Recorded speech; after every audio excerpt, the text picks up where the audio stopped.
Nem. Pattog egy kicsit. Nem, hogy kavics. Jönnek meg. Se nem kifli, se nem kukac. Simán kufli.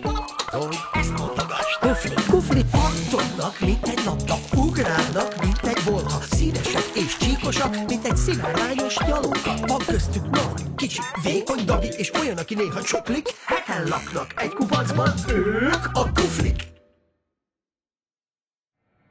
Szerintem mindenki legyen kufli. Napfényes, békés reggel volt, mint a legtöbb reggel az elhagyatott réten. Nektek is feltűnt már, hogy minden történetünk pont ugyanúgy kezdődik? Csak heverészünk itt, aztán egyszer csak történik valami. Vajon most mi fog? Na tessék!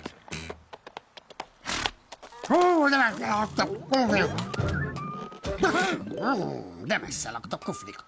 Mármint honnan messze? Onnan? Mutatott a lókutya valahová távolba. A látóhatártól mindenki messze lakik.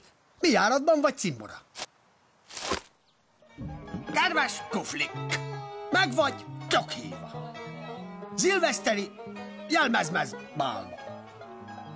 A rétkö zepére varrunk. Jelmezekbe gyertek. Mamma. Zene, tánc, víg, alom. Aláírás. Rét lakik, kók. Te ezt érted? Azt hiszem, szilveszteri jelmezbálba hívnak minket a rét lakik. Vagy lakók. Szilveszteri? De ez mindjárt itt a nyár. Nem orrog, Fityic. Inkább örülj, hogy meghívtak. Köszönjük, hogy gondoltatok rá. Viszlát a bálban! De honnan szerzünk jelmezeket? Mindenki nézzen körül otthon. Hát, ha előkerül néhány. Néhány mi? Hát, azt sosem lehet tudni.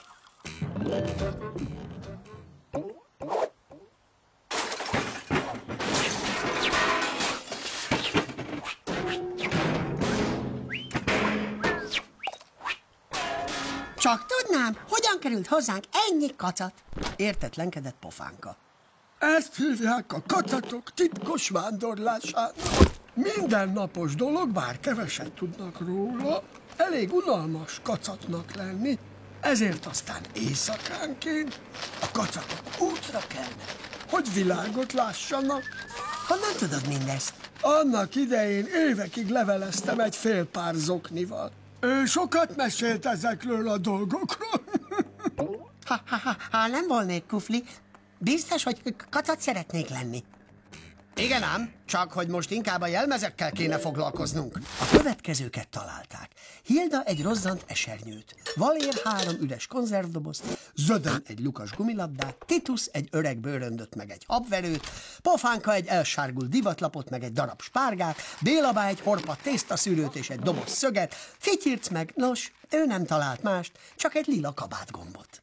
És én már tudom is, mi leszek. Álmafa, mondta lelkesen Hilda. Én robot. Én meg óriás katica. Én páncélos lovag. Én rendesülő pillangó. Én pedig tüskés disznó. Én azt hiszem, kufli leszek, aki lila gombot egyensúlyoz az orrán. De szerintem arra úgyis kufli vagy. Majd úgy teszek, mintha egy másik kufli lennék, mondta Fityirc. Mikor bealkonyodott, a kuflik elindultak a jelmezbálba.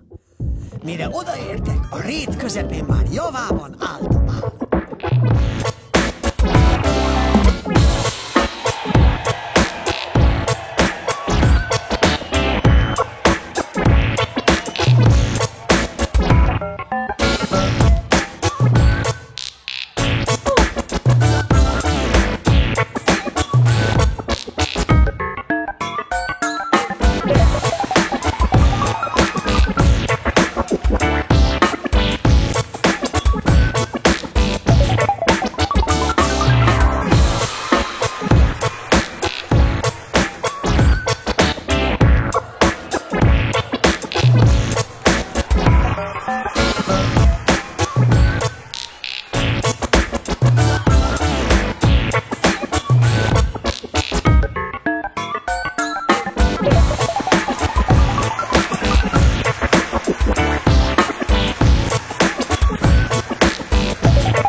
Hölgyeim és uraim! Kiirdetem az eredményt. A Márszent az orral lila gombot egyensúlyozó elegáns kufli álmás nyerte. Tapsoljuk meg a győztest. Éljen, hangzott innen is, onnan is. Bravo! Ez nem én. Nincs igazad, elegáns kuflinak költözni egyáltalán nem könnyű dolog, nem is beszélve az egyensúlyozásról. Így van, inkább örüljünk Fityif sikerének. Úgy látom, idén nagyon menő dolog a kufli jelmez. Ekkor a zenekar belekezdett a Pattog a kufli végig a réten kezdetű vadonatúj szerzeménybe. Halljátok, ez rólunk szól! Se nem kifli, se nem kukac. Simán kufli. Ezt mondogasd. Kufli pattognak, mint egy labda, ugrálnak, mint egy bolha, színesek és csíkosak, mint egy szivárványos nyalóka. Van köztük nagy, kicsi, vékony dagi, és olyan, aki néha csoklik, heten laknak egy kupacban, ők a kuflik. Csodálatosan éreztem magam. Lelkendezett pofánka. Legközelebb rendezünk mi is jelmezbát, mondta Hilda. Egy olyat, ahol mindenki saját magának költözik be. De akkor ki kapja majd az első díjat? Kérdezte Valér. Ám a kérdésre már csak hangos horkolás volt a válasz. Szorult helyzetben vagyok. Azt hiszem, mégsem volt jó ötlet kályha csőnek költöznem. Várj csak, segítek.